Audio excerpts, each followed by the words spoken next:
Next programme వేదార్థం.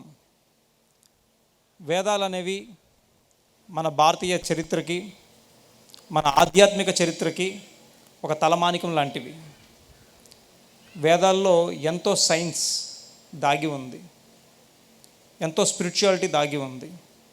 మరి వేదాలని అర్థం చేసుకోవడం ఒక భారతీయుడిగా మనకి అత్యంత ముఖ్యమైన విషయం. మరి ఈరోజు విమలాదేవి గారి బృందం చేత వేదార్థం, వేదాల్లో ఉన్న అర్థాన్ని మనకి వివరించేదానికి వాళ్ళందరూ ఇచ్చేశారు. Welcome madam, welcome on to the dais. Vimaladevi madam and Radha madam from Eluru, వీరిద్దరూ కూడా మనకి ఈ వేదాలకు సంబంధించిన అద్భుతమైన విషయాలని మనందరికీ ఈరోజు తెలియజేస్తారు. Okay madam. So Vimala Devi madam గారికి సపోర్ట్గా రాధా మేడం గారు కూడా ఉంటారు. సో ఒకసారి అందరూ కరతాళ ధ్వనులతో వెల్కమ్ చెప్దాం.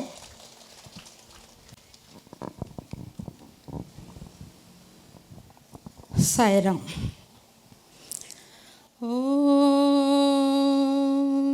గణానాం త్వా గణపతిగుం హవామహే కవిం కవీనాముపమశ్రవస్తమం జ్యేష్ఠరాజం బ్రహ్మణాం బ్రహ్మణస్పత ఆనశృణ్వన్నోతిభిः सीदसादनं प्रणो देवी सरस्वती वाजेभिर्वाजिनीवती धीनामवित्रयवतु गणेशाय नमः सरस्वत्यै नमः श्रीगुरुभ्यो नमः हरिः ओम.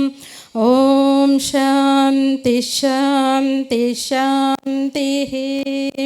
शन्नो मित्रशं वरुणः शन्नो भवत्वर्यमा शन्न इन्द्रो बृहस्पतिः शन्नो विष्णुरुक्रमः.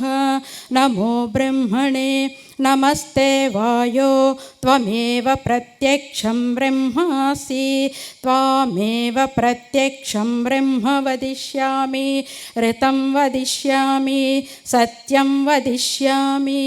अवतु माम् अवतु वक्तारम्. ओम शांति शांति शांतिः. साईश्वराय विद्महे सत्यदेवाय धीमहि तन्नः सर्वः प्रचोदयात्. ఓం శాంతి శాంతి శాంతి. ఇక్కడికి విచ్చేసిన ఆత్మస్వరూపులందరికీ కూడా నా ఆత్మ ప్రణామములు సమర్పించుకుంటూ ఈరోజు మన కార్యక్రమం వేదము వేదార్థములు.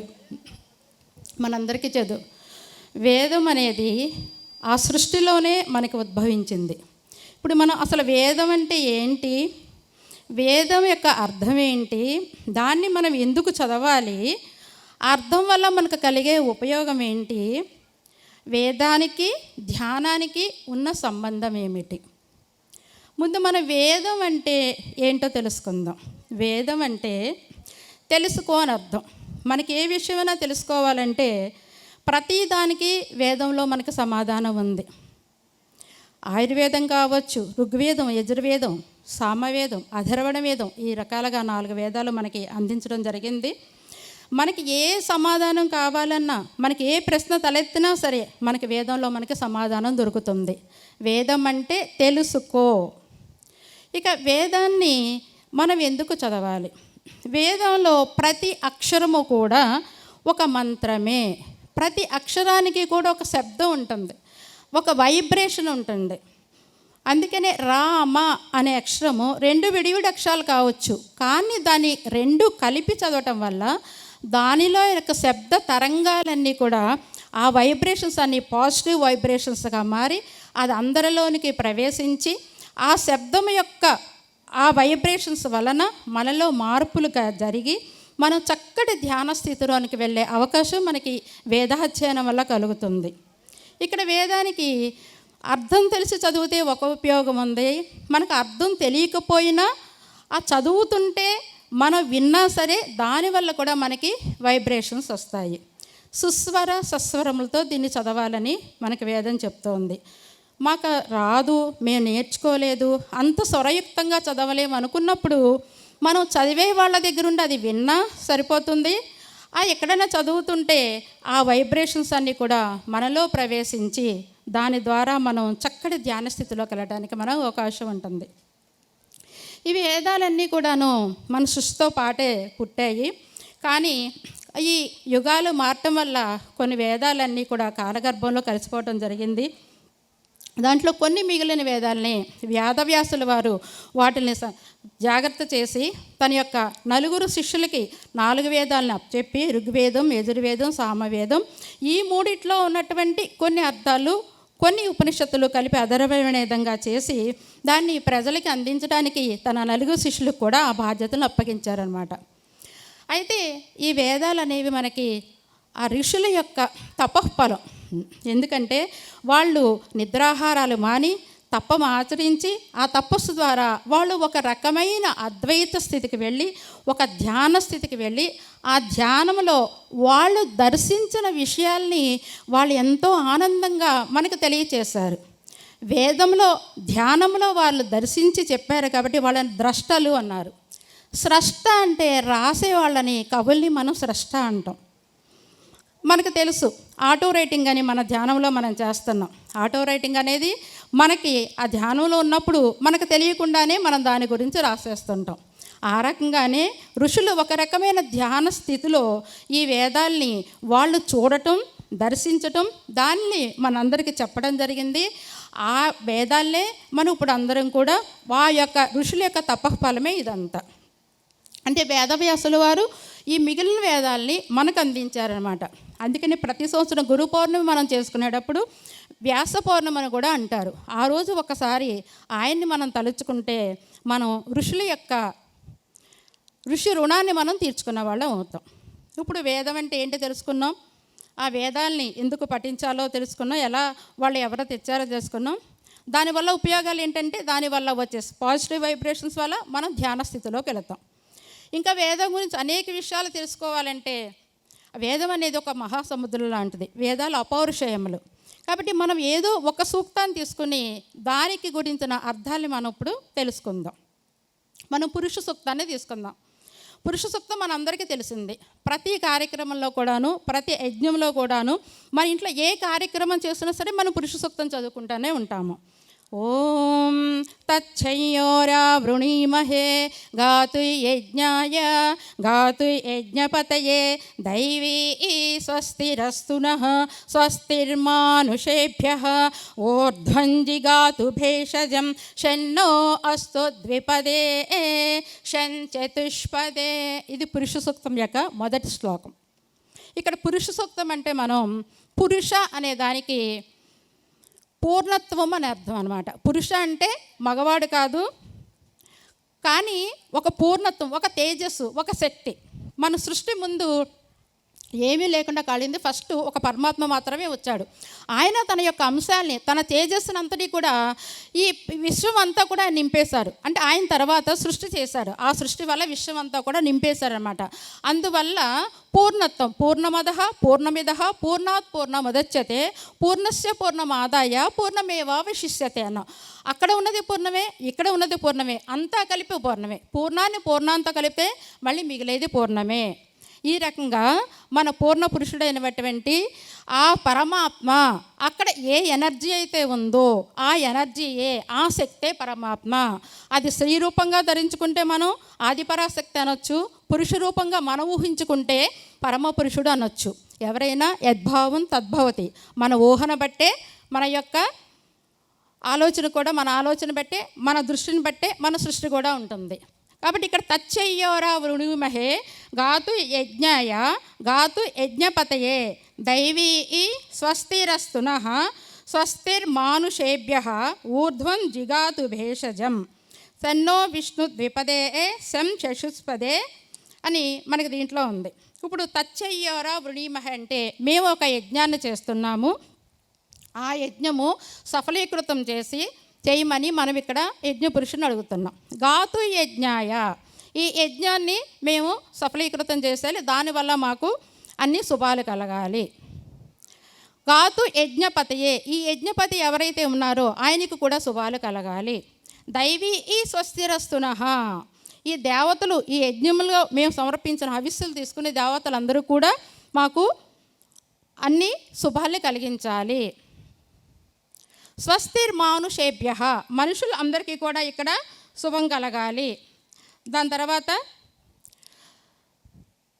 సెన్నో అస్తు ద్విపదే, ద్విపదే అంటే 2 కాళ్ళు ఉన్నటువంటి జీవులు, మన భూమి మీద మనతో పాటు కూడా 2 కాళ్ళ జీవులు కూడా జీవిస్తున్నాయి. శం చతుష్పదే, చతుష్పదే అంటే 4 కాళ్ళు వాళ్ళు, 4 కాళ్ళం అంటే పశువులు, ఆవులు, గేదెలు, మృగములు ఇటువంటివి కూడా మనతో పాటు జీవిస్తున్నాయి. కాబట్టి ఫస్ట్ శ్లోకమే ఏం చెప్పారు, మేము యజ్ఞం చేస్తున్నాము, ఈ యజ్ఞం వల్ల మేము బాగుండాలి, మాతో పాటు పశుపక్ష్యాదులు కూడా బాగుండాలి అనేది మొదటి శ్లోకానికి అర్థం. కానీ ఇక్కడ మనం పశుపక్ష్యాదుల్ని ఎంతవరకు మనం అవి సుఖంగా ఉండేటట్టు చూస్తున్నాం అనేది మనం ఆలోచించుకోవాలి. మన పత్రి చెప్పారు హంస వద్దు అని, హంస పక్కడో హింస చూడో, హింసను వదిలేయండి, హంసను పట్టుకోండి. కానీ మన యజ్ఞంలో మొట్టమొదటిగా చెప్పింది హింస అనేది వద్దు, నీ చుట్టూ ఉన్న పశుపక్షాదులను కూడా నీతో పాటు నువ్వు వాటిల్ని ప్రేమగా చూస్తూ ప్రేమతో సేవించు. ఏ వ్యక్తి అయితే ప్రేమగా తన చుట్టూ ఉన్న ప్రాణులను చూస్తాడో అతడే భగవంతుణ్ణి చేరుకోవడానికి అర్హుడు అనేది మనకు వేదం చెప్తోంది. కానీ హింస అనేది ఎక్కడున్నది మనం ఆలోచిస్తే మనకు తెలుసు, మనందరం కూడా ఇంచుమించు ఎక్కువ మంది మాంసాహారిగానే ఉంటారు.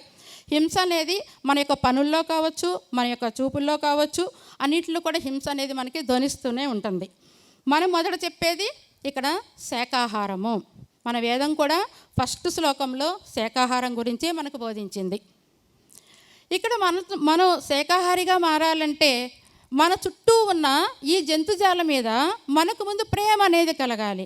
ఎప్పుడైతే మనం వాటిని ప్రేమిస్తామో మనం వాటిని హింసించకుండా మనం శాకాహారులము అవ్వగలుగుతాం. ముందు మనలో ప్రేమ అనేది కలగాలి. సహస్రశీర్ష పురుష సహస్రాక్ష సహస్రపా సభూమిం విశ్వతో వృత్వా అత్యతిష్టదశాంగులం. ఇక్కడ సహస్రశీర్షా పురుష సహస్ర అక్ష సహస్రపాత్ ఉంది. సహస్రశీర్షములంటే సహస్రం అంటే సంస్కృతంలో అనేకము అని అర్థం.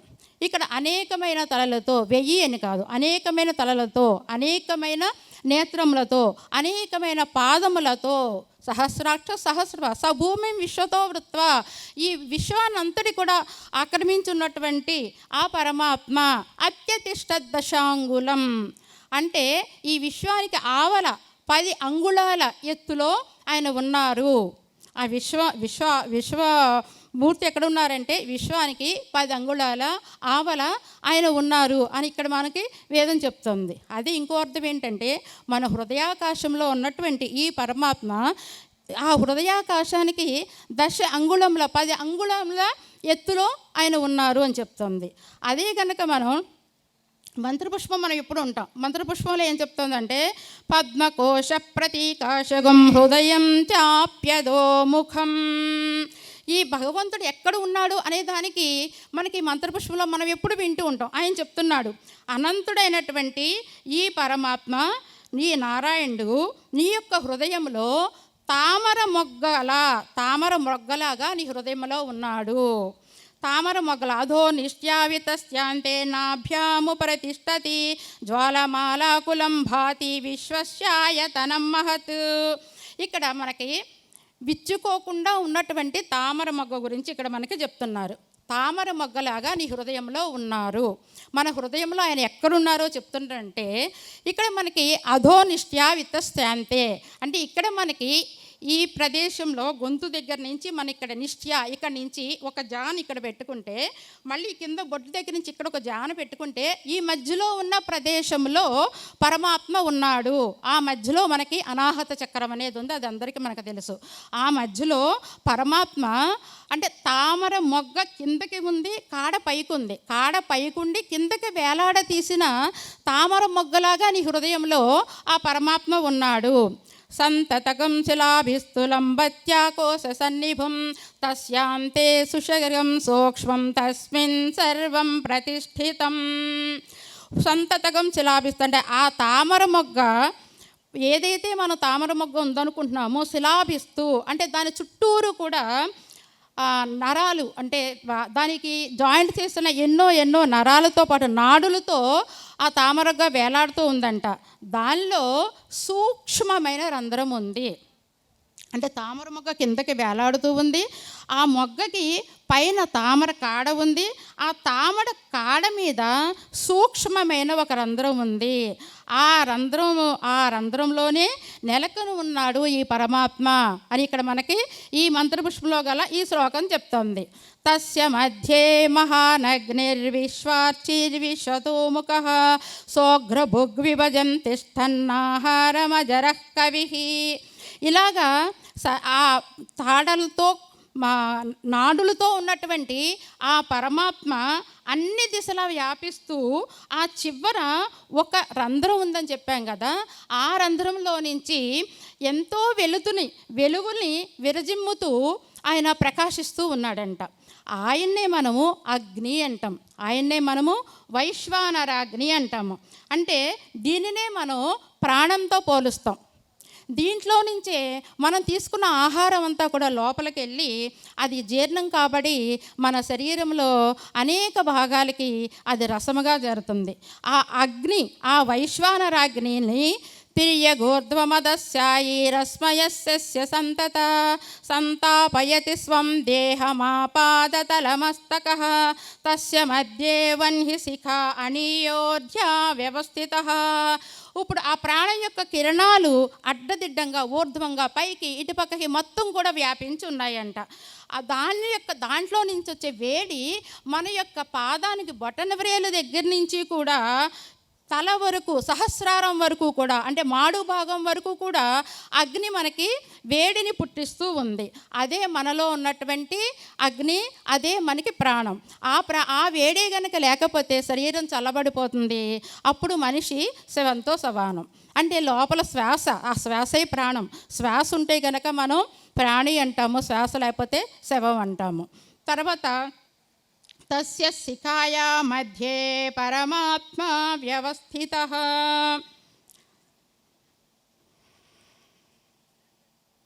నీలతో యదమధ్యస్తాద్విద్యుల్లేఖేవ భాస్వర నీవారశూకవత్వన్వీ పీతావాస్వత్యనూపమా. ఇక్కడ మనం ఏ పరమాత్మ అయితే ఈ తామర మొగ్గ కిందకి వేలాడదీసి పైన కాడ ఉండి కిందకి వేలాడుతూ ఉందో, దానికి మధ్య సూక్ష్మమైన రంధ్రం ఉందో, ఆ రంధ్రంలోంచి వెలుగులు విరజిమ్ముతూ ఉందో, అక్కడ దాని మధ్యలో ఇంకొక సూక్ష్మమైన రంధ్రం ఉందంట. దానిలో ఈ పరమాత్మ ఉన్నాడు. నీలతో యద మధ్యస్థ అంటే కారు మేఘం మధ్య నుండి ఆయన ఎలాగున్నాడంట, కారు మేఘాలు గనక వస్తే ఆ మధ్యలో మెరుపు తీగ ఎలాగైతే ఉంటుందో అలా మేఘాల మధ్యలో ఉన్నటువంటి మెరుపు తీగలాగా ఆయన ఆ మధ్యన మెరుస్తూ ఉన్నాడు. అంటే ఆ మెరుపు తీగ ఎలాగైతే కాంతులు విరజిమ్ముతో ఉందో, వెలుతురును విరజిమ్ముతో ఉందో, ఆ రకంగా అక్కడ ఉన్న ఆ పరమాత్మన ఆయన యొక్క కాంతిని లోపల వెదజల్లుతూ ఉన్నాడు. ఆయన ఇంకెలాగున్నారంట, ఒక ఒడ్డు గింజ, ధాన్యపు గింజ ఉంటే ఆ ధాన్యపు గింజ చివర సూది మన ఎలా ఉంటుందో అంత పరిమాణంలో, అణువు పరిమాణం అంటాం కదండి, ఆ రకంగా అంత పరిమాణంలో ఆయన లోపల వెలుగులు విరజిమ్ముతూ ఉన్నాడు. ఆయన ఇంకెలా ఉన్నాడంటే, ఒక చక్రానికి ఇరుసు ఏ రకంగా ఉంటుందో, ఇరుసుకు చివర ముళ్ళు ఎలా ఉంటుందో ఆ రకంగా పరమాత్మ మన హృదయంలో ఉన్నాడు. అటువంటి పరమాత్మని ఇక్కడ ఆ చిన్ని అణు అంత ఉన్నటువంటి, అంటే ఆ ఒడ్డు గింజ చివర సూని మొద ఉంత అన్నటువంటి అతనే, ఆ జ్యోతే, ఆ వెలుగే తస్య శిఖాయ మధ్యే పరమాత్మ వ్యవస్థిత. ఆ మధ్యలోనే పరమాత్మ నివసిస్తున్నాడు. స బ్రహ్మ స శివ స హరిశ్చేంద్ర సోక్షర పరమేశ్వరాట్.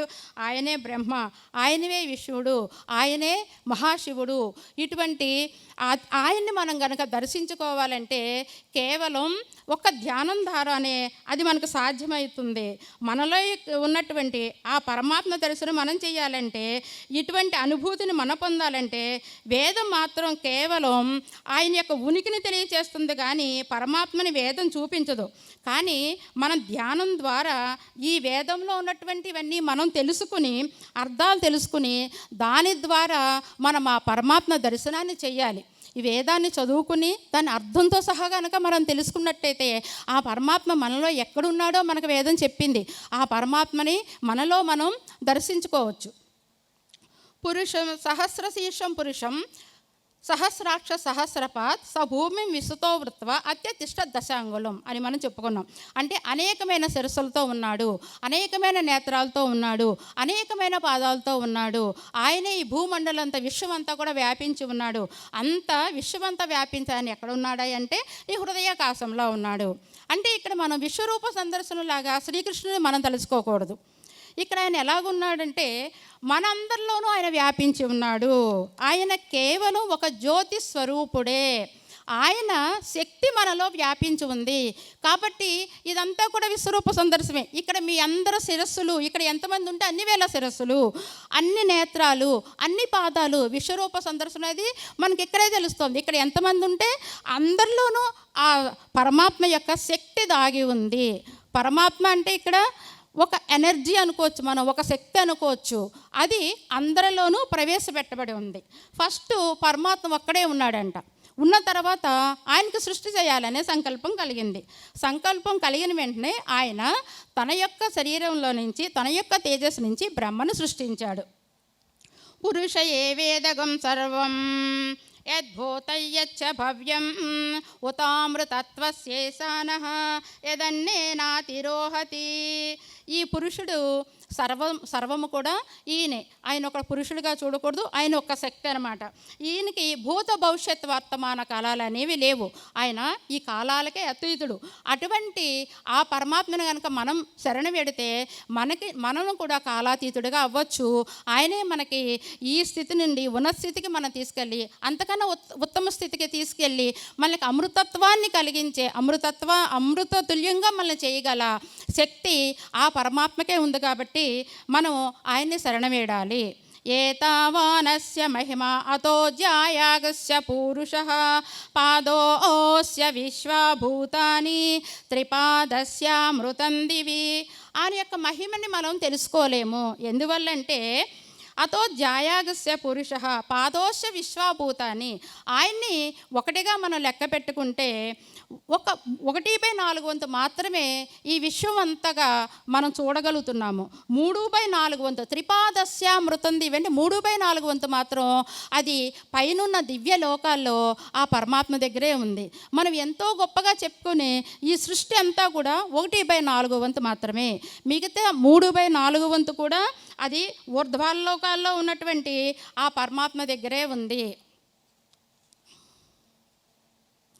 త్రిపాదోర్ధ్వ ఉదయత్పురుషః పాదోస్యేహ భవాత్ పునః తతో విశ్వన్యక్రామతు శాసనానసనే అభి. అంటే ఈ 3/4 కూడా పైన ఉందని మనం తెలుసుకున్నాము. ఒక పావు భాగం మాత్రమే కింద ఉంది. దాంట్లో తతో విశ్వన్యక్రామతు శాసనానసనే అభి. ఇక్కడ అన్నం శాసనానసన అంటే అన్నం తినే ప్రాణులు, అన్నం తిన ప్రాణులు అని ఒక అర్థం వస్తుంది. ఇంకొక అర్థం ఏంటంటే అన్నం తెచ్చుకోగలవి, తెచ్చుకోలేనివి. అంటే మనిషి ఎంత దూరంలో ఉన్న అన్నాన్నైనా సరే మనం వెళ్ళి తెచ్చుకోగలము. కుక్కలు కానీ ఇవి కానీ తెచ్చుకోగలవు. కానీ చెట్లు, వృక్షాలు అటువంటివి అవి వాటంతటా అవి వాటి అన్నాన్ని తెచ్చుకోలేవు. కాబట్టి ఆయన ఈ విశ్వం అంతా కూడా వ్యాపించి ఉంటా. ఆయన ఈ జడ పదార్థాల్లో కూడా ఆయన ప్రవేశించున్నాడు. తస్మాద్ విరాడజాయత విరాజో అధిపూరుషః సజాతో అత్యరిచ్యత పశ్చాత్ భూమి మధోపురః. ఆ ఆది పురుషుడి నుండి ఇక్కడ బ్రహ్మాండం ఉద్భవించింది. విరాజో అధిపురుష, బ్రహ్మాండంతో పాటు బ్రహ్మ ఆవిర్భవించాడు. ఆయన ఆవిర్భవించిన తర్వాత ఈ భూమిని సృష్టించాడు. భూమి సృష్టించిన తర్వాత ఈ ప్రాణుల్ని శరీరాల్ని సృష్టించాడు. ఫస్ట్ విరాట్ పురుషుడు ఒక్కడే ఉన్నాడు. ఆయన మన అండపిండ బ్రహ్మాండలాగా ఈ విశ్వాన్ని ఆయన ఆవిర్భవించాడు. అప్పుడు బ్రహ్మని ఆయన సృష్టి చేశాడు. ఆ బ్రహ్మ తర్వాత ఈయన సృష్టి చేస్తున్నాడు. ఆ బ్రహ్మ చేసే సృష్టిలో ఫస్ట్ భూమిని సృష్టింపజేశాడు. ఆ తర్వాత ప్రాణుల్ని శరీరాల్ని సృష్టించాడు. అంతేగాని ఇక్కడ వృక్షాలు కానీ అటువంటి ఏమి ఇంకా సృష్టి జరగలేదు. ఫస్ట్ జరిగింది ఇక్కడ వరకే అనమాట. ఆ తర్వాత దాన్ని మనం తర్వాత జరిగే ఈ ఉత్తర సృష్టి అంటాం. యత్పురుషేణ హవిషా దేవా యజ్ఞమతన్వత వసంతో అస్య సీదాజ్యం గ్రీష్మ ఇద్మ శరద్ధవిః. ఎప్పుడైతే ఈ సృష్టి జరిగిందో అప్పుడు దేవతలు అందరూ కూడా ఏమనుకున్నారంటే, దేవతలు అక్కడ ఉద్భవించారు కాబట్టి ఒక యజ్ఞం చేయాలని వాళ్ళు యజ్ఞాన్ని తలపెట్టారు. ఆ యజ్ఞం చేయటానికి ఏ వస్తువు లేదు, అప్పుడు ఇంకా సృష్టి మొదలవ్వలేదు కాబట్టి ఏ వస్తువు లేకపోవటం వల్ల ఆ బ్రహ్మనే యజ్ఞ వస్తువులుగా ఉండమని వీళ్ళు అడిగారు. అప్పుడు ఆ బ్రహ్మ ఏం చేశారంటే, వసంతో అస్య సీదాజ్యం, వసంత ఋతువు ఆజ్యంగా మారింది. గ్రీష్మ ఇద్మ శరద్దవిః, ఈ గ్రీష్మ ఋతువు వంట చెరకగా మారింది. ఈ శరద్ ఋతువు హవిష్యులుగా మారింది. అంటే వసంత ఋతువులు రసాలు ఉంటాయి అన్నమాట. అందువల్ల చెట్లు అన్నీ కూడా చక్కగా రసవంతంగా ఉంటాయి. తర్వాత గ్రీష్మంలోకి వెళ్ళిపోయేటప్పటికి అవి ఎండిపోతూ ఉంటాయి. ఆ తర్వాత శరద్ ఋతువులు వచ్చేటప్పటికి మళ్ళీ అవి పుష్పించి మళ్ళీ అవి జీవనాన్ని సాగిస్తాయి. అంటే ఇక్కడ వీళ్ళు దేవతలు యజ్ఞాన్ని మొదలుపెట్టారు. యజ్ఞం అంటే ఏంటి? సృష్టి కార్యం. మన బ్రహ్మ పుట్టిన తర్వాత ఇక్కడ సృష్టి కార్యం అనేది జరుగుతుంది. ఒకదాని తర్వాత ఒకటి ఇక్కడ మన జీవులు ఎలా ఉద్భవిస్తున్నాయో ఇవన్నీ మన భూమి మీదకి ఎలా వచ్చాయో ఇక్కడ చెప్తున్నారు. ఫస్ట్ ఉన్న పరమాత్మ, ఆ పరమాత్మలో నుంచే ఈ బ్రహ్మ వచ్చాడు. ఆ బ్రహ్మగారు భూమిని సృష్టించాడు. భూమిని సృష్టించిన తర్వాత దేవతలు సృష్టించాడు, ప్రాణుల్ని సృష్టించాడు. ఆ ప్రాణులు ఏం చేశారంటే ఇక్కడ యజ్ఞాన్ని మొదలుపెట్టారు. ఇప్పుడు ఆ యజ్ఞం చేయడానికి ఏ వస్తువులు లేకపోవడం వల్ల మళ్ళీ వీళ్ళు ఆ బ్రహ్మగారిని అడిగారు, మేము యజ్ఞం చేయాలి, మాకు వస్తువులు కావాలని. అప్పుడు ఆ బ్రహ్మగారే ఆ యజ్ఞాంశంలో కావాల్సిన వస్తువులుగా గ్రీష్మ ఇద్మ శరద్దవిః, ఈ 4 ఋతువులుగా మళ్ళీ ఆయన మారిపోయారంట. అంటే ఆయన యొక్క తేజస్సుని ఒక దాంట్లో ఒకటి ప్రవేశపెట్టి సృష్టిని చేయటం మొదలుపెట్టారు. సప్తాస్య సన్ పరిధయః త్రిసప్త సమిధ కృతాః దేవా యజ్ఞం తన్వానాః అబధ్నన్ పురుషం పశుం. సప్తాస్య సన్ పరిధయః అంటే యజ్ఞకుండానికి 4 పరిధులు కావాలి. దాన్నే బౌండరీస్ అంటాం. మనం అందరం చూస్తుంటాం. 4 ఇటుకలన్నీ 4 మూల పేర్చి దాని మధ్యలో యజ్ఞం చేస్తూ ఉంటారు. ఆ రకంగానే ఇక్కడ 4 మూలలు కావాలి అని చెప్పేసి వీళ్ళు అడిగితే ఆ బ్రహ్మగారే మళ్ళీ మారిపోయారంట. సప్తాస్య సన్ పరిధయః, సప్తాస్య సన్ పరిధయః. సప్త అంటే 7. అయితే 7 బౌండరీస్గా చుట్టూ 4 కోణాలుగా మారిపోయినప్పుడు ఆయన 5 పంచభూతాలు, ఒక రాత్రి ఒక పగలు కలిపి 7. తర్వాత త్రిసప్త సమిధ కృత. త్రిసప్త అంటే 3 సప్త అంటే 7, 3 ఏళ్ళు 21. ఈ 21 కూడా సమిధులుగా మారిపోయాయంట. అవి ఏంటంటే మనలో ఉన్నటువంటి 5 పంచ జ్ఞానేంద్రియాలు, పంచేంద్రియాలు, తర్వాత పంచప్రాణములు, మనస్సు, బుద్ధి, చిత్తము, అహంకారము, ధర్మము, అధర్మం, ఇవన్నీ కూడా యజ్ఞములో వేసే సమిధులుగా ఇక్కడ మారిపోయాయంట. ఆ తర్వాత తై యజ్ఞం బర్హిషి అభద్రన్ పురుషం పశుం. ఆ యజ్ఞానికి బలి పశువుగా ఈయన మారిపోయాడు. అంటే తనే బలి చేసుకున్నాడు. అంటే తన శక్తి ద్వారానే ఏ యజ్ఞమైతే దేవతలు చేస్తున్నారో యజ్ఞానికి కర్త ఆయనగా ఉన్నాడు. యజ్ఞాల్లో సమర్పించే వస్తువులుగా కూడా ఆయనే మారిపోయి తానే యజ్ఞానికి బలి పశువుగా మారిపోయాడు. తై యజ్ఞం బర్హిషి ప్రౌక్షన్ పురుషం జాతమగ్రతః తేన దేవా అయజంత సాధ్యా ఋషయచ్చయే. తై యజ్ఞం బర్హిషి ప్రౌక్షన్ను అంటే మొదట ఉద్భవించినటువంటి ఈ యజ్ఞ పురుషుడి మీద ఈ బ్రహ్మగారు, దేవతలు కూడా మంత్రాలతో ఆయన మీద నీళ్లు జల్లారంట. నీళ్లు జల్లిన తర్వాత తేన దేవ అయజంత, ఇక్కడ తర్వాత దేవతలు, సాధ్యులు, ఋషులు ఎవరెవరైతే ఉన్నారో వాళ్ళందరూ కూడా యజ్ఞాన్ని కొనసాగించారు. ఇక్కడ దేవతలు తర్వాత సాధ్యులు అన్నాం. అంటే మనకు తెలుసు సప్తలోకాలు, కింద 7 లోకాలు, పైన 7 లోకాలు ఉన్నాయని. దాంట్లో భూలోకము, భువర్లోకము, సువర్లోకము, జనోలోకము, మహోలోకం, తపోలోకము ఇవన్నీ ఉంటే భూలోకములో మానవులు ఉంటారు, భువర్లోకములో ఆత్మలు ఉంటాయి, సువర్లోకములో దేవతలు ఉంటారు, సువర్లోకంలో దేవతలు ఉంటారు, తర్వాత ఈ మహర్లోకం ఉంది, తర్వాత దేవతల పైన సాధ్యులు ఉంటారు, సాధ్యుల పైన అంటే ఒక్కొక్క మెట్టు ఉంటారన్నమాట. సాధ్యుల పైన సప్త ఋషులు, సనక సనందనాదులు, నలుగురు వాళ్ళు సనక సనందన నలుగురు ఉంటారు. ఆ పైన తపోలోకం ఉంటుంది, అక్కడ తపస్సు చేసుకునే వాళ్ళు ఉంటారు. ఆ పైన పరమాత్మ ఉంటాడు. ఈ రకంగా ఇక్కడ దేవతలు, సాధ్యులు అంటే దేవతల కన్నా ఒక మెట్టు పైన ఉన్న వాళ్ళే మన సాధ్యులు అంటాం, వాళ్ళని వైకుంఠవాసులు అంటాం. ఈ సాధ్యులు అంటే దేవతలు కూడా కొంచెం భయమేనంట, అంటే వాళ్ళు వీళ్ళకన్నా శక్తివంతులు అనమాట. ఈ లోకాలన్నీ దాటేసిన తర్వాత పైన ఉన్నదాన్ని బ్రహ్మపదం అంటారు. ఆ బ్రహ్మపదాన్ని చేరుకోవడానికే అందరూ కూడా ఉవ్విళ్ళూరుతారంట. దేవతలు సహితం కూడా ఆ బ్రహ్మపదాన్ని వాళ్ళు చేరాలనుకుంటారు. చేరాలనుకుంటే దేవతలకి మనలాగా కర్మలు అనేవి ఉండవు కాబట్టి వాళ్ళకి డైరెక్ట్గా ఆ పదను పొందే అర్హత వాళ్ళకు ఉండదు. అందుకని వాళ్ళు మళ్ళీ భూమి మీద జన్మ తీసుకుని, దేవతలైనా సరే మళ్ళీ భూమి మీద జన్మ తీసుకుని మళ్ళీ అనేక గొప్ప కార్యక్రమాలు చేసి అందరికీ జ్ఞానాన్ని ప్రసాదించి అందరిలో కూడా అందరికీ సేవలు చేసి వాళ్ళు గొప్ప గొప్ప ఋషులుగా మళ్ళీ జన్మ తీసుకుని ఇక్కడ పుణ్యాన్ని సంపాదించుకుని మళ్ళీ వాళ్ళు వేరే లోకానికి వెళ్తారు. ఆ రకంగా ప్రతి ఒక్కళ్ళు కూడా ఎంతటి దేవతలేని భూమి మీదకి వచ్చి జన్మ తీసుకుని దీని ద్వారానే వాళ్ళు ఆ పై లోకాలకు వెళ్ళే అవకాశం కలిగింది. అందువల్ల దేవతలు కూడా మానవులుగా జన్మించాలని వాళ్ళు ఉవ్విళ్ళు పోతూ ఉంటారంట. అంటే మానవ జన్మ యొక్క ఔచిత్యాన్ని మనం ఎక్కడ తెలియచేస్తున్నారు. పశు పక్షాదులు కానీ, మృగాలకు కానీ, దేనికి కానీ తన యొక్క ఆలోచనల్ని బయట పెట్టే అవకాశం వాళ్ళకి లేదు.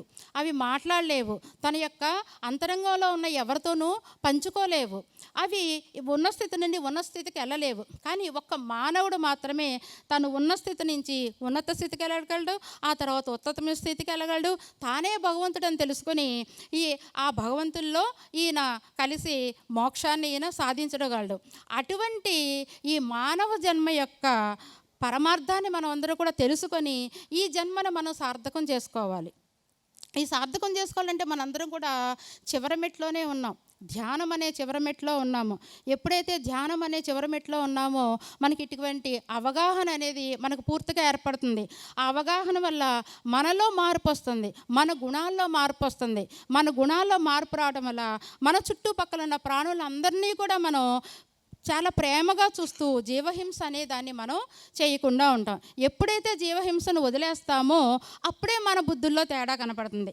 ఎప్పుడైతే సరైన ఆహారం తీసుకుంటామో మనకు సరైన ఆలోచనలు కలుగుతాయి. సాత్విక ఆహారం ఎప్పుడైతే చూసుకుంటామో మనలో కూడా సాత్వికమైన లక్షణాలే కలుగుతాయి. రాక్షసాహారం ఎప్పుడు తీసుకుంటామో మనలో కూడా రాక్షసమైన గుణాలే కనిపిస్తాయి. ఎందుకంటే ఒక కోడి కానివ్వండి, ఒక జంతువు కానివ్వండి, దేన్నైనా సరే ఒక ఆయన చెప్పారు, పొద్దున్న లేచిన తర్వాత ఆహారం కోసం బయలుదేరాయంట. కొంతమంది ఈరోజు ఏం తిందామని బయలుదేరాయంట. కానీ ఈ పులులు అటువంటి మృగాలు ఉన్నాయి కదండి, అవి ఆ జంతువులు తింటే కండి ఇవాళ ఎవరిని తిందామని బయలుదేరినాయంట. పులులు, సింహాలు ఎవరిని తిందామని బయలుదేరినాయంట. తర్వాత ఈ పశువులు అంటే పచ్చగడ్డి అటువంటి సాత్విక ఆహారం తినేవి అవి ఏం తిందామని బయలుదేరాయంట. కానీ మనిషి కూడా బయలుదేరాడంట. ఎవరిని తిందాం, ఏమి తిందాం అంటే మనం అన్నీ తింటాం. పశుపక్షాదులు తినే గడ్డి, తోటకూర, గోంగూర ఇటువంటి ఆకుకూరలన్నీ కూడా తినేస్తాం, కూరగాయలన్నీ కూడా తినేస్తాం. ఇవన్నీ సరిపోవన్నట్టు ఆ మృగాల్ని కూడా ఇక్కడ ఉన్న వాళ్ళని అది కోళ్ళు, మేకలు ఇవన్నీ తినేస్తాము. పోనీ అవి ఎక్కడో అడవిలో తలదాచుకుంటుంటే అడవిల్లోకి వెళ్ళిపోయి అక్కడున్న దుప్పులు వాటిని కూడా అన్నిటినీ తినేస్తాం అనమాట. అంటే ఇటు సాత్విక ఆహారం ఉన్నప్పుడు ఈ పక్షులు తినే ఆహారాన్ని మనమే తినేస్తున్నాం. ఈ మనుషులు తినే ఆహారం కాకుండా ఆ పశుపక్షాదులు, మృగాలు తినే ఆహారాన్ని మనమే తినేస్తున్నాం. పాపం ఆ గింజలు ఏరుకుంటూ ఉంటాయి పక్షులు, ఆ ఆహారం కూడా మనమే తినేస్తున్నాం. ఆ మృగాలు అవి ఆ లేళ్ళని తరిమి తరిమి తరిమి తరిమి కొట్టి మరి వాటిని చంపుకు తింటాయి. మనం కూడా ఆ రకంగానే వాటిని తరిమి తరిమి కొట్టి వాటిని మనం తినేస్తున్నాం. అంటే ఈ పశువుల కన్నా ఈ పక్షుల కన్నా మనం ఇంకా కూడా ఆహార విషయంలో చాలా దిగజారిపోయి ఉన్నాం అనమాట. అన్ని రకాల ఆహారాన్ని మనం తీసుకుంటున్నాం. కాబట్టి మనం ఎప్పుడైతే జ్ఞానాన్ని తెలుసుకుంటామో అప్పుడు జీవహింస అనేది చేయకుండా ఉంటాము. ఇప్పుడు మనం తెలుసుకున్నాం ప్రతిదీ పరమాత్మలో నుంచే వచ్చింది అని. ఫస్ట్ బ్రహ్మగారు వచ్చారు, ఆ తర్వాత భూమి వచ్చింది, ఆ తర్వాత దేవతలు వచ్చారు, దేవతలు యజ్ఞం మొదలుపెట్టారు. యజ్ఞం మొదలుపెట్టినప్పుడు మనకి ఈ చెట్లు చేమలు 4 ఋతువులు వచ్చాయి. 4 ఋతువులు వచ్చిన తర్వాత తస్మాద్యజ్ఞ సర్వహుతః సంభృతం పృషదాజ్యం పశూగుస్తాగచ్చక్రే వాయవ్యాన్ ఆరణ్యాన్ గ్రామ్యాశ్చయే. ఈ ప్రపంచ యజ్ఞం, ఈ యజ్ఞం నుండి పెరుగు కలిపిన నెయ్యి ఉద్భవించిందంట. తర్వాత పశువుగు స్థాగశ్చక్రే వాయవ్యాన్, ఈ పశువులు, తర్వాత వాయవ్యాన్ అంటే పక్షులు, తర్వాత అరణ్య మృగాలు, క్రూర మృగాలు కూడా వచ్చాయి. ఇక్కడ పశువులకి మృగాలకి ఇక్కడ తేడా ఉంది. పశువులు అంటే పచ్చగడ్డి తినేవి, సాత్విక ఆహారం తినేవి, మేకలు, తర్వాత ఏనుగులు, అటువంటి సాత్విక ఆహారం తినేవి. ఇక్కడ మృగము అంటే అవి మాంసాహారం తినేవి. కాబట్టి ఇటువంటి అన్నీ కూడా ఆ సృష్టిలోంచే వచ్చాయి, ఆయనలో నుంచే. ఆ పరమాత్మ ఎవరైతే ఉన్నాడో ఆ పరమాత్మే ఒక్కొక్కటిగా ఆయన సృష్టి తన తేజస్సును పంపించి ఇక్కడ సృష్టి చేయటం తను మొదలుపెట్టాడు. తస్మాద్యజ్ఞ సర్వహుతః రుచస్సామాని జజ్ఞిరే ఛందాగుంసి జజ్ఞిరే తస్మాత్ యజుస్తస్మాదజాయత. ఇప్పుడు ఆ తర్వాత యజ్ఞంలోంచి ఋగ్వేదము, యజుర్వేదము, సామవేదము, ఈ వేదాలు అప్పుడే ఆ యజ్ఞంలో నుంచి వచ్చాయి. తర్వాత ఛందస్సు అనేది కూడా దాంట్లో నుంచే వచ్చింది. ఇక్కడ మనకి ఛందస్సు అంటే ఈ శ్లోకాలని అమర్చే పద్ధతిని ఇక్కడ ఛందస్సు అని అంటారు. అంటే ఈ అక్షరాల సంఖ్యను బట్టి కొన్నిట్లో 24 ఉంటాయి, కొన్నిట్లో 7 ఉంటాయి. ఈ రకంగా 7 ఛందస్సులు అనేవి ఉన్నాయన్నమాట. గాయత్రి ఛందస్సులో మనకి 6 అక్షరాలు ఉంటాయి. అలాగే ఉష్ణితిలో 7, అనుష్టుప్లో 8, బృహతిలో 9, పంక్తిలో 10, తుష్టుప్లో 11, జగతిలో 12 అక్షరాలు. ఈ రకంగా అక్షరాలు కూర్చుని దాన్ని బట్టి దాన్ని ఛందస్సు అంటాం. దాన్నే మనం వ్యాకరణం అని కూడా అంటాము. ఈ రకంగా ఛందస్సులన్నీ కూడా ఆ యజ్ఞంలో నుంచే వచ్చాయంట. ఇక్కడ మనం వేదము అంటే అక్షరముల కలయిక.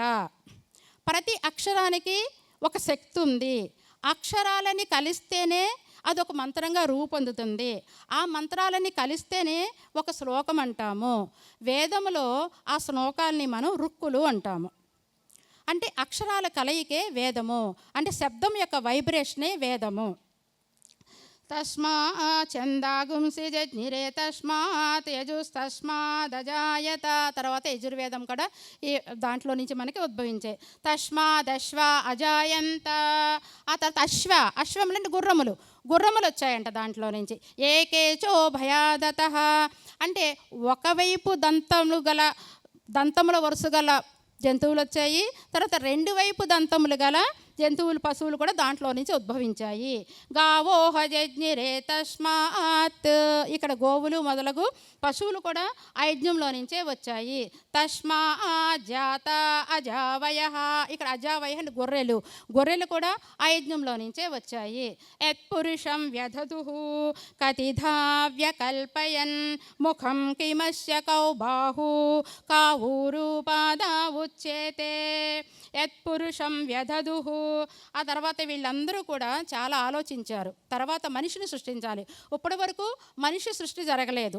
మనకి దేవతలు వచ్చారు, పశుపక్షాదులు వచ్చాయి, చెట్లు వచ్చారు, మృగాలు అన్నీ వచ్చినాయి. కానీ ఇప్పుడు ఈ దేవతలందరూ కూడా ఎంతో ఆలోచించి మనం మనిషిని సృష్టించాలి, ఎలా సృష్టించాలి అని వాళ్ళు ఆలోచించినప్పుడు ఆ పరమాత్మలో ఏమేమైతే ఉన్నాయో ఆ పరమాత్మలో నుంచే తీసి మనం మనిషిని సృష్టి చేద్దాము అని చెప్పి వాళ్ళు ఆలోచించుకున్నారు.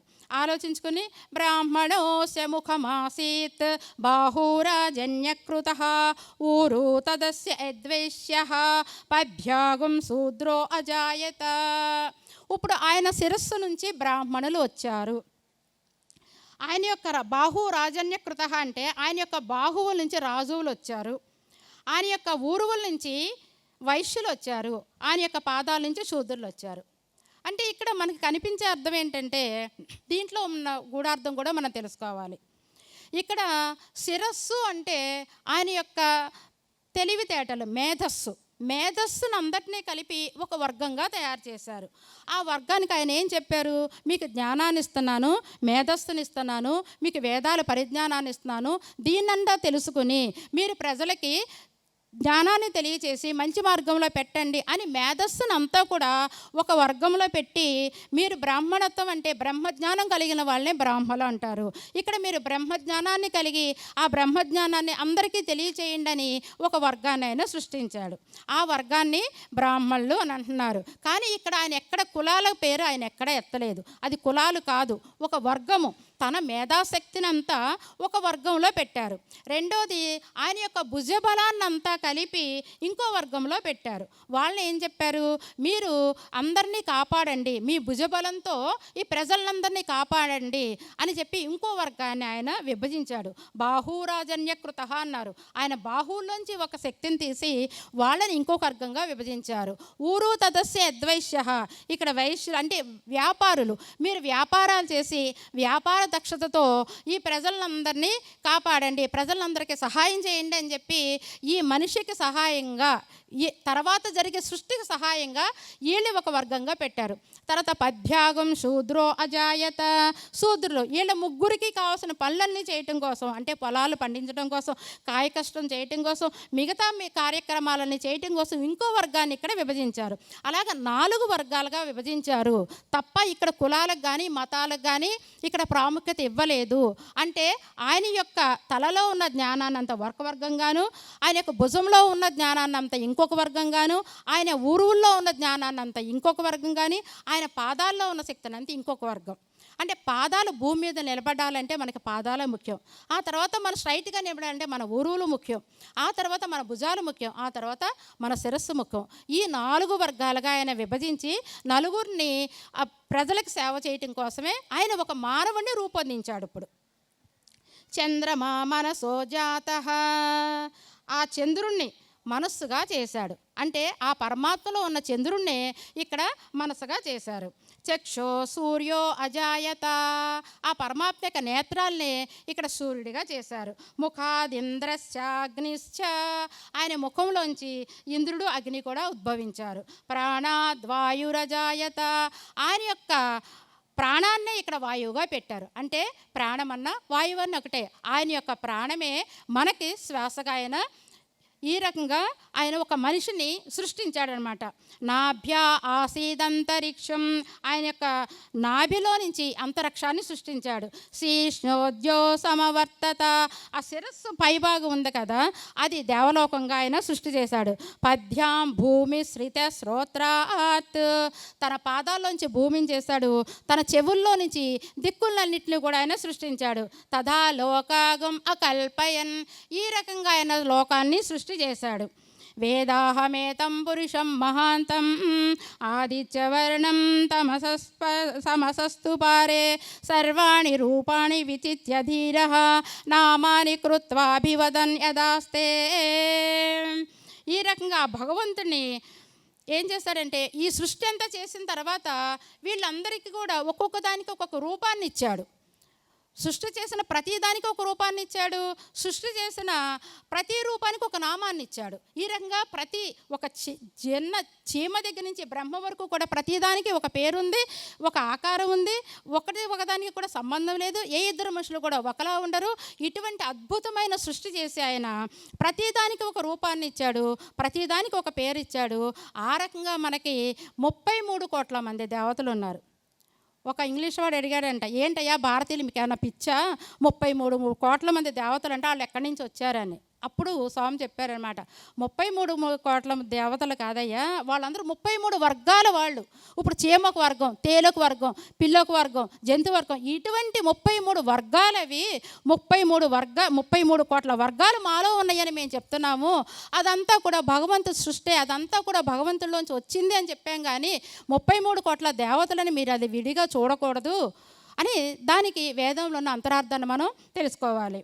ధాతా పురస్తాద్యముదా జహార శక్ర ప్రవిద్వాన్ ప్రదిశస్య తస్రః తమేవం విద్వాన్ అమృత ఇహ భవతి నాణ్యః పంథ అయనాయ విద్యతే. ఏ భగవంతుడు బ్రహ్మ ఆదిలో పరమాత్మగా మనకు దర్శించాడో, ఆ దర్శించిన తర్వాత ఇంద్రుడికి, ఆ బ్రహ్మగారు ఇంద్రుడికి చెప్పాడు. ఆ ఇంద్రుడు నలుదిక్కులా కూడా బ్రహ్మని, ఆ యొక్క పరమాత్మను దర్శించి దానిని అందరికీ తెలియజేశాడనమాట. అలా ఎవరైతే ఈ సృష్టి రహస్యాన్ని తెలుసుకుంటారో, ఎవరైతే దీని శ్రద్ధగా విని ఈ అర్థాన్ని తెలుసుకుంటారో వారు పరమపందాన్ని పొందుతాడు. అలా తెలుసుకోవడానికి ఉన్న విద్య, తెలుసుకునే విద్య తప్ప మిగిలిన ఏది కూడా విద్య కాదు. మనం నేర్చుకునే విద్యలని నౌకిక విద్యలే తప్ప అవన్నీ కూడా మనకు పరమార్థాన్ని చూపలేదు. ఎవరైతే ఈ సృష్టి రహస్యాన్ని తెలుసుకుని ప్రతిదీ బ్రహ్మ పదార్థమే, ఆ సృష్టి అంతా కూడా ఆ బ్రహ్మలో నుంచే వచ్చింది, బ్రహ్మ అంటే ఎవరూ కాదు, ఆయన ఒక తేజస్సు, ఆ తేజస్సే ఒక శక్తిగా ఉంది, ఆయనలో నుంచి ఇదంతా జరిగిందనే విషయాన్ని ఎవరైతే తెలుసుకుంటానికి ప్రయత్నిస్తారో అదే నిజమైన విద్య. అంతకు మించి వేరే మార్గం లేదు. అదే మనకి మోక్షాన్ని కలుగ చేస్తుంది. యజ్ఞేన యజ్ఞమయజంత దేవాః తాని ధర్మాణి ప్రథమాన్యాసం తేహనాహం మహిమాన సచంతే యత్ర పూర్వే సాధ్యా సంతి దేవాః. దేవతలు ఏం చేశారు? యజ్ఞం ద్వారా భగవంతుని ఆరాధించాడు. ఫస్ట్ ఏదైతే యజ్ఞం చేశారో అదే ప్రపంచ ధర్మాలుగా రూపొందాయి. ఈ దేవతలు మొట్టమొదటి యజ్ఞం చేశారు, దాన్నే ధర్మాలుగా పెట్టారు.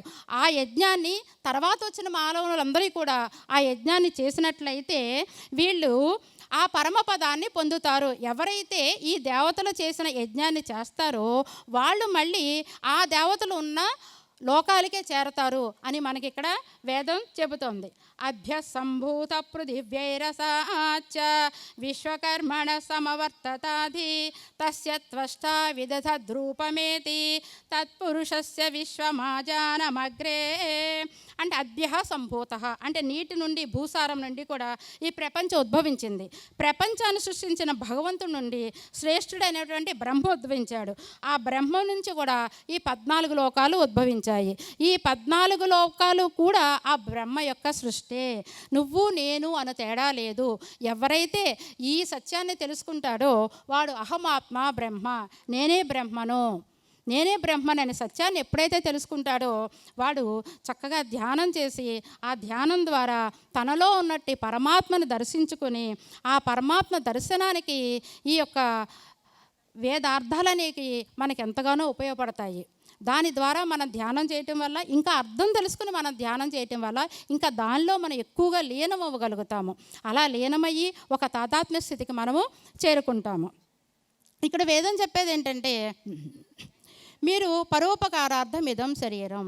ఏ వ్యక్తి అయితే ఇతరులకు సహాయం చేస్తారో అదే ఇక్కడ వేదం చెప్తోంది.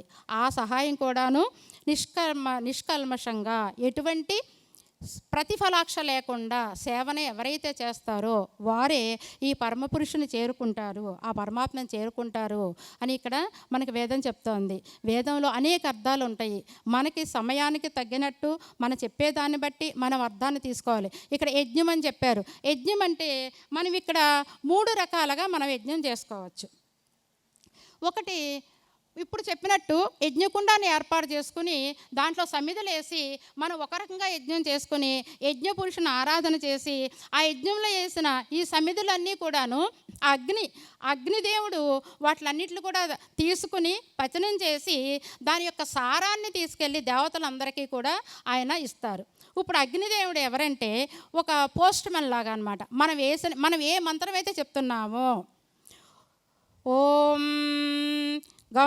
గం గణపతియే నమః స్వాహ అని గణపతి మంత్రం చెప్పేసాం అనుకోండి, అది గణపతికి చేస్తుంది. స్వాహ అని చెప్పి ఎప్పుడైతే వేస్తామో, మన ఏ దేవతనైతే మనం తలుచుకొని ఆ మంత్రం చెప్పేస్తామో ఆ దేవతకి ఈ యజ్ఞ ప్రసాదాన్ని అందించడం జరుగుతుంది.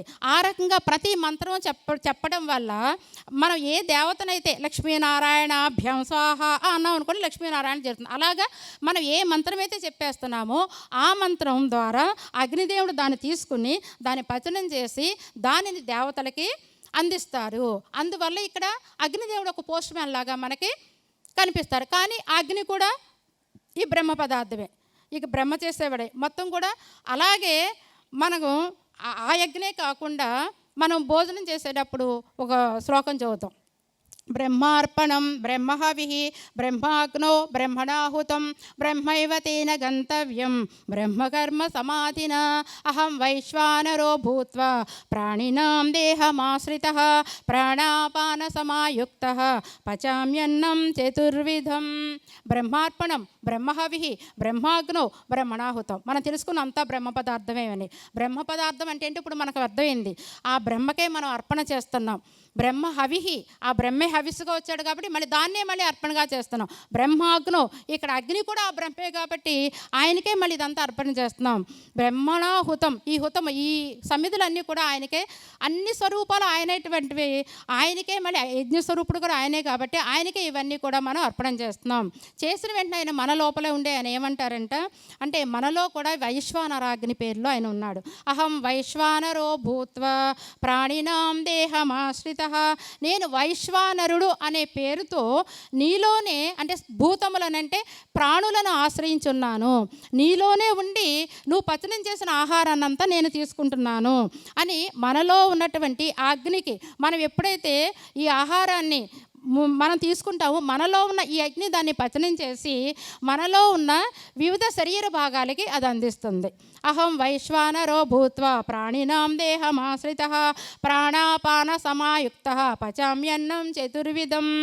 ఈ మనం తీసుకున్న ఆహారము పంచ ప్రాణాలకు కూడా అందించబడుతుంది.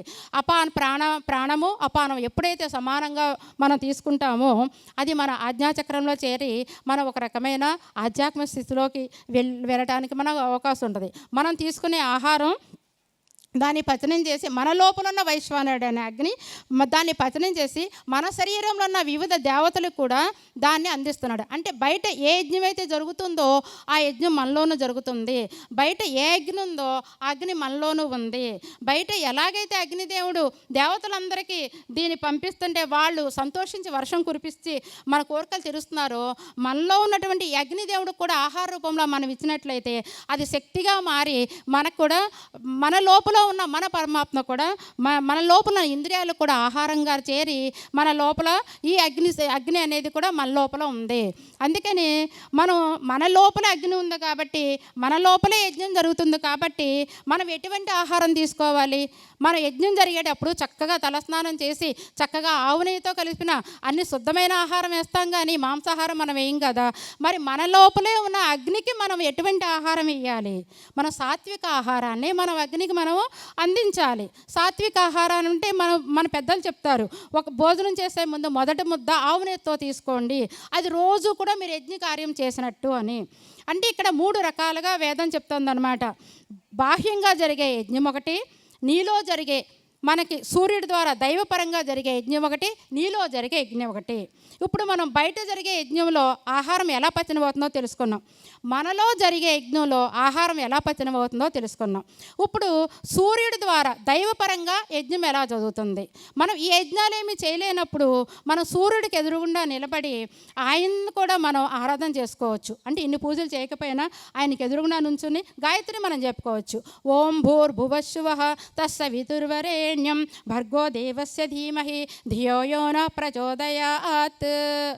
ఈ గాయత్రి మంత్రానికి అర్థం ఏంటంటే భూలోకము, భువర్లోకము, సువర్లోకము, ఈ 3 లోకాలకి అధిపతి ఎవరైతే ఉన్నారో, ఈ 3 లోకాలని పరిపాలించే శక్తి ఏదైతే ఉందో ఆ శక్తి నాలో ప్రవేశించి నా బుద్ధిని ప్రేరేపించి నన్ను ధ్యానము చేసుకునేటట్లు అనుగ్రహించుగాక. ధియో యో నః ప్రచోదయాత్ అంటే అర్థం అది.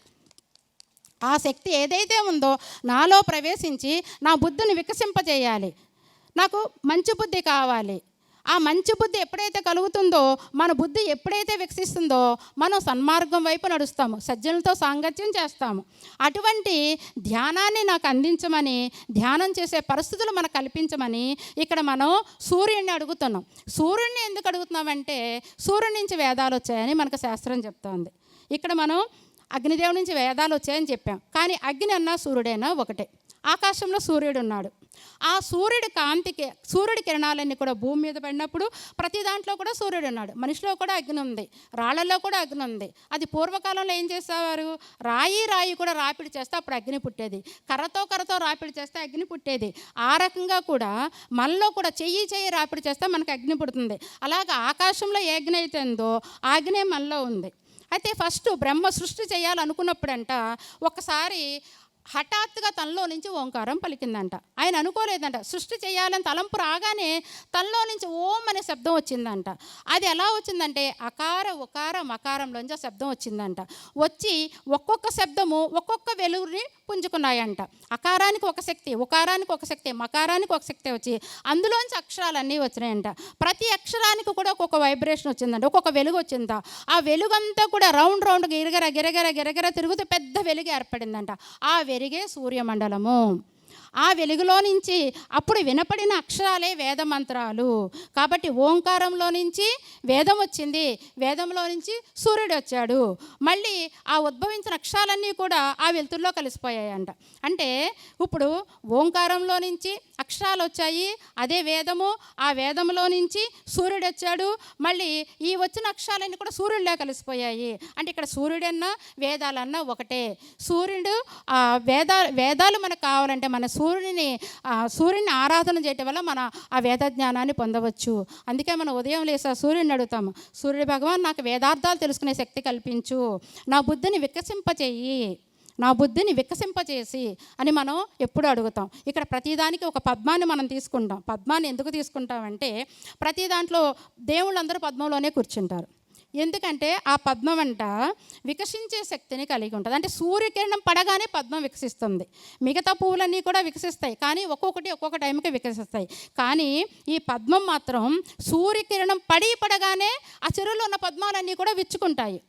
ఎందువల్లంటే అది రాత్రి అంతా కూడా విచ్చుకోవడానికి గల శక్తిని సంపాదించుకుని సూర్యకిరణం పడగానే అది విచ్చుకుంటుందంట. అలాగే మనిషి కూడా ఎప్పుడు కూడాను రాత్రి నిద్రపోవడం, పొద్దులేట కాకుండా మన యొక్క శక్తిని ఎప్పుడు పెంచుకొని ఎప్పుడైతే మన మీద సూర్యకిరణం పడుతుందో అప్పుడు మనం విచ్చుకోవడానికి సిద్ధంగా ఉండాలి. ఎప్పుడైతే మనకి ధ్యానం అనేది అందించబడుతుందో దాన్ని అందుకోవడానికి సిద్ధంగా ఉండాలి. ఆ జ్ఞానం ఎక్కడున్నా సరే దాన్ని మనం అందుకోవడానికి సిద్ధంగా ఉండాలి.